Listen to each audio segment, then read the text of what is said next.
আমার ডান হাতে আছে ইবোর্ড ব্র্যান্ডের একটা অটোমেটিক ভোল্টেজ প্রোটেক্টর, আর বাম হাতেও আছে একই ব্র্যান্ডের আর একটা অটোমেটিক ভোল্টেজ প্রোটেক্টর। দুইটারই আকার আকৃতি সাইজ অলমোস্ট একই রকম, ওজনটাও প্রায় কাছাকাছি। দুইটা ডিভাইসে একটা করে ডিসপ্লে আছে এবং ডিসপ্লের নিচে আছে ইবোর্ডের ব্র্যান্ডিং, আর তার নিচে আছে একটা করে পাওয়ার সকেট। বাম পাশে আছে 3টা বাটন, মাঝখানে একটা সেট বাটন এবং দুই পাশে আছে ভ্যালু অ্যাডজাস্ট করার জন্য প্লাস মাইনাস বাটন, আর পেছনের দিকে আছে ওয়াল সকেটে অ্যাটাচ করার জন্য 3 পিন প্লাগ। আর এই ধরনের ডিভাইস দিয়ে আমরা কি করতে পারবো সেদিকে যদি আসি, ফার্স্ট অফ অল দুইটা ডিভাইসই 30 এম্পিয়ার পর্যন্ত লোড নিতে পারে এবং এখান থেকে এনার্জি পাওয়া যাবে 5000 ওয়াট পর্যন্ত। সো বাসাবাড়িতে যদি ব্যবহার করেন অলমোস্ট যে কোনো ডিভাইসের ক্ষেত্রে এই গেজেটটা ব্যবহার করা যাবে। দ্বিতীয়ত ওভার ভোল্টেজ এবং আন্ডার ভোল্টেজের প্রোটেকশন থাকতেছে এই ডিভাইসটাতে।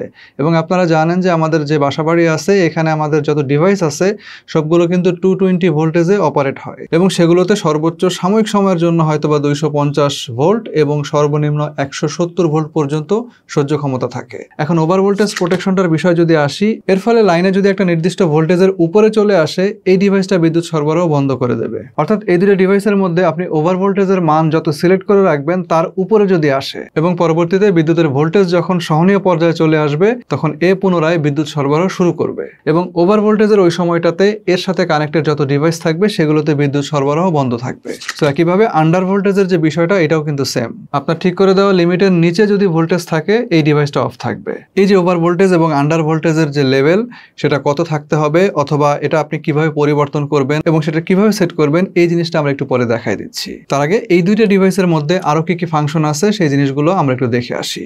যেমন আছে ডিলে টাইমার, ফলে ইলেকট্রিসিটি চলে যাওয়ার পরে পুনরায় আসলে এই ডিভাইসটা সঙ্গে সঙ্গে আপনাকে ইনস্ট্যান্টলি ইলেকট্রিসিটি সরবরাহ করবে না। আপনি যে ধরনের সেকেন্ডে টাইম সেট করে রাখবেন অত সেকেন্ড পরে গিয়ে এই ডিভাইসটা অন হবে এবং এই ডিভাইসের সাথে অ্যাটাচ করা যে কম্পোনেন্ট থাকবে সেটা অন হবে। এই সময়ের মধ্যে দেখা যাচ্ছে আপনাদের লাইন যদি আনস্টেবল থাকে সেটা কিন্তু স্টেবল হওয়ার সুযোগ পাবে। প্লাস অনেক সময় দেখা যায় যে বিদ্যুৎ এসে হঠাৎ করে আধা সেকেন্ড বা 1 সেকেন্ডের জন্য বাড়ি দিয়ে আবার চলে যায়। এই যে হঠাৎ করে কারেন্ট চলে যাওয়া এবং চলে আসা 1 সেকেন্ডের মধ্যে, এটা কিন্তু আপনার যে কম্পোনেন্ট আছে তার মধ্যে সমস্যা তৈরি করার জন্য অথবা ওইটাকে নষ্ট করার জন্য যথেষ্ট। টাইমার অ্যাপ্লাই করার মাধ্যমে এই সমস্যাটা কিন্তু আপনি চাইলে এড়ায় যেতে পারবেন। এছাড়াও এর মধ্যে আছে 140 জুল পর্যন্ত ওভার সার্জ প্রোটেকশন। এখন তাহলে আপনি বলতে পারেন যে ভাই দুইটা জিনিস তো একই হইলো, আপনি একই জিনিস দুইটা নিয়ে বসছেন কেন? তো এই দুইটা ডিভাইসের মধ্যে আসলে বেসিক কিছু পার্থক্য আছে, সেটা এখন আমি আপনাদেরকে দেখাই দিচ্ছি। পার্থক্য হচ্ছে যে এই দুইটা ডিভাইসে আলাদা ধরনের সকেট ব্যবহার করা হয়েছে এবং এদের সকেটের যে কার্যকারিতা সেটাও আলাদা।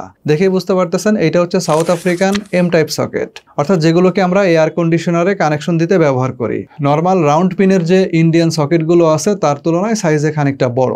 এই ধরনের সকেট সাধারণত এয়ার কন্ডিশনার, বড় রেফ্রিজারেটর, ওয়াটার গিজার ইত্যাদি ইত্যাদি অর্থাৎ বেশি ইলেকট্রিক্যাল লোডের কম্পোনেন্ট প্লাগ ইন করার ক্ষেত্রে ব্যবহার করা হয়। আর এটা হচ্ছে ইংলিশ সকেট, যেটাকে ইউনিভার্সাল সকেটও বলা হয়। অ্যান্ড এটা একেবারেই ট্রেডিশনাল, বাংলাদেশে বহুল ব্যবহৃত 3 পিন সকেট। কম্পিউটার থেকে শুরু করে গৃহস্থলের যে কোনো ধরনের ডিভাইসের প্লাগ এর মধ্যে ইনসার্ট করা যাবে। এমনকি বাসার যেসব কম্পোনেন্টে 2 পিনের প্লাগ আছে সেগুলোও এর মধ্যে সেট হবে। এই ইমেজটার দিকে একটু খেয়াল করেন, এখানকার প্রত্যেকটা প্লাগ কিন্তু এই সকেটের মধ্যে ইনসার্ট করা যাবে। শুধু তাই না, অপোজিটে এই ডিভাইসটাকে ওয়াল সকেটের সঙ্গে প্লাগ ইন করার জন্য যে ব্যবস্থাটা দেওয়া আছে এখানেও পার্থক্য আছে। এটা হচ্ছে টাইপ এম, অর্থাৎ এসির সকেটের ভিতরে ইনসার্ট করার জন্য, আর এইটাকে ইনসার্ট করা যাবে সাধারণ যে কোনো ইউনিভার্সাল ওয়াল সকেটে। সুতরাং সকেটিং এবং ব্যবহারগত দিক থেকে এই দুটো ডিভাইসের মধ্যে কিন্তু পার্থক্য আছে। এবার আসেন এই দুটো ডিভাইসের একদম প্র্যাকটিক্যাল ডেমনস্ট্রেশন আপনাদেরকে দেখাই দেই। তার আগে বলি যে এই দুটো ডিভাইস আমাদের কাছে পাঠাইছে ই-কমার্ট বিডি। আপনারা তাদের ওয়েবসাইটে গেলে এই দুটো ডিভাইসের দাম দেখতে পাবেন 1150 টাকা করে, যা তারা 1 বছরের ওয়ারেন্টি সহ বাংলাদেশের যে কোনো জায়গায় অনলাইনে সেল করতেছে। আরো বিস্তারিত জানতে চাইলে ডেসক্রিপশনে একটা লিঙ্ক দেওয়া আছে, ওইখানে ফলো করতে পারেন। এবার চলেন আমরা প্র্যাকটিক্যাল ডেমনস্ট্রেশনে চলে যাই।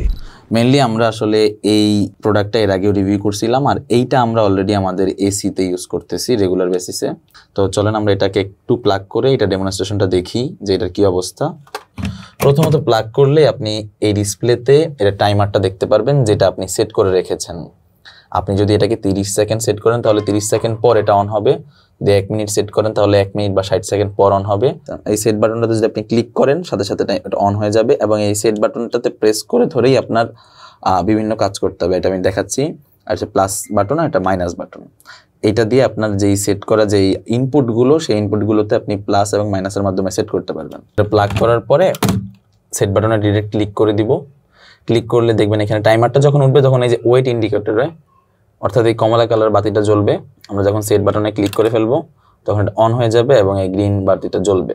আচ্ছা, এবার হচ্ছে আমি এই সেট বাটন যেটা আপনাদেরকে দেখাইলাম অলরেডি, এটাতে যদি আমি 5 সেকেন্ড বা 4-5 সেকেন্ড ক্লিক করে ধরে রাখি, প্রেস করে ধরে রাখলে এখানে একটা ভোল্টেজ আসছে, এটা হচ্ছে হাই ভোল্টেজ। এটাকে আপনি 5 করে কমাইতে এবং বাড়াইতে পারবেন।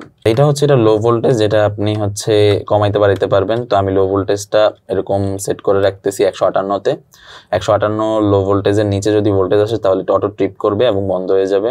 টাইমার, আপনি টাইমার বাটনটাকে 5 সেকেন্ড, এরপরে 20 সেকেন্ড, 10 সেকেন্ড, 10 সেকেন্ড করে বাড়তেছে, এরপর 30 সেকেন্ড করে বাড়বে 60 সেকেন্ড, এখন 30 সেকেন্ডে 90 সেকেন্ড, এরপর 120, 150, 180, 210, 240 এবং সর্বোচ্চ আপনি 300 সেকেন্ড পর্যন্ত এটা করতে পারবেন। তো এখন আসুন বলি যে এই ধরনের ডিভাইসগুলো আসলে আপনাদের কেন দরকার। আপনারা জানেন যে আসলে খুব বেশি কারেন্ট হয়তো এখন সব জায়গায় যায় না, বা হয়তো অনেক জায়গায় অনেক বেশি যায়, বাট সবচেয়ে ইম্পর্টেন্ট হচ্ছে আপনার ভোল্টেজের আপ ডাউন। এগুলোর কারণে আমাদের দেশে প্রতি বছর কিন্তু হাজার হাজার ইলেকট্রনিক কম্পোনেন্ট নষ্ট হচ্ছে। এসি বাস্ট হওয়া থেকে শুরু করে একদম ছোটখাটো ইলেকট্রনিক যে ডিভাইসগুলো আছে এগুলো কিন্তু প্রতিনিয়ত নষ্ট হচ্ছে এবং মানুষ তার কারণে বিপদে পড়তেছে। সো এই ধরনের ডিভাইসগুলো আসলে ওইসব ক্ষেত্রে আপনার জন্য একটা রক্ষা কবচ হইতে পারে। তো আমাদের কাছে এই ডিভাইসটা যারা পাঠাইছে তারা হচ্ছে ইকমার্ট বিডি, তাদের কাছে অনুরোধ করতেছি যদি আপনারা পারেন দামটা আরো একটু সহনীয় পর্যায়ে নিয়ে আসেন, যেন প্রত্যেকে তাদের গুরুত্বপূর্ণ ডিভাইসের ক্ষেত্রে এই জিনিসটা ব্যবহার করতে পারে। খুব শীঘ্রই নতুন কোনো ভিডিও নিয়ে, নতুন কোনো রিভিউ নিয়ে, সে পর্যন্ত সবাই ভালো থাকেন এবং সুস্থ থাকেন। আল্লাহ হাফেজ।